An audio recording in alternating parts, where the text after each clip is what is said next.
সংসদ নির্বাচনে জামাত ইসলামী মনোনীত প্রার্থী জননেতা জনাব অধ্যাপক রেজাউল করিম।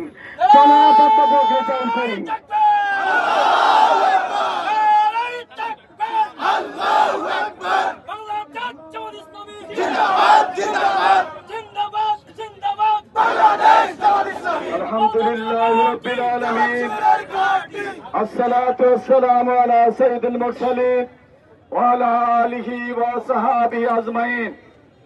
সম্মানিত বাংলাদেশ জামাত ইসলাম কর্তৃক আয়োজিত বর্ণাঢ্য গণ মিছিল পূর্ব উত্তর সমাবেশে আমাদের মাঝে উপস্থিত আছেন গোপালগঞ্জ 2 এবং 1 আসনের বাংলাদেশ জামাত ইসলামী মনোনীত সম্মানিত এমপি প্রার্থীদ্বয়।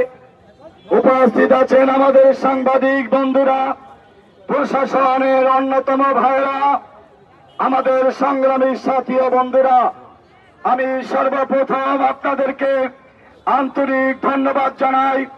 কষ্ট করে সেই দীর্ঘ অনেক সময় ধরে আমাদের মিছিলের সাথে থেকে মিছিলকে সফল করে তোলার জন্য আমি সকল শ্রেণীর ভাইদেরকে একান্তভাবে ধন্যবাদ জানাচ্ছি।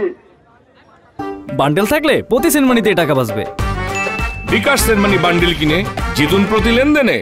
সম্মানিত উপস্থিতি, এই জুলাই 36 ছাত্র জনতার যে বিপ্লব, এই বিপ্লবের চেতনা ধারণ করে আগামী দিনের বাংলাদেশে বাংলাদেশ জামাত ইসলামী একটি আল কোরআনের আদর্শ কল্যাণমূলক রাষ্ট্র তৈরি করতে চায়।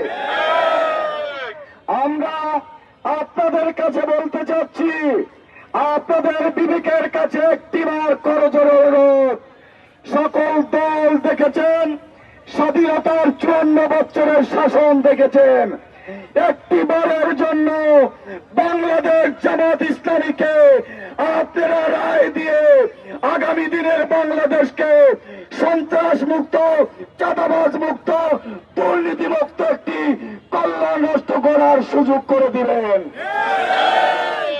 আমরা ওয়াদা দিচ্ছি, আমাদের জাতীয় সমাবেশে আমিরে জামাত বলেছেন, জামাতের কোন এমপি জনগণের কোন টাকা চুরি করবে না।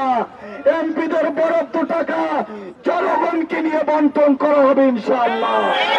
জামাত দুর্নীতি করে না, জামাত চাঁদাবাজি করে না, জামাতের কর্মীরা সন্ত্রাসী করে না, জামাতের কর্মীরা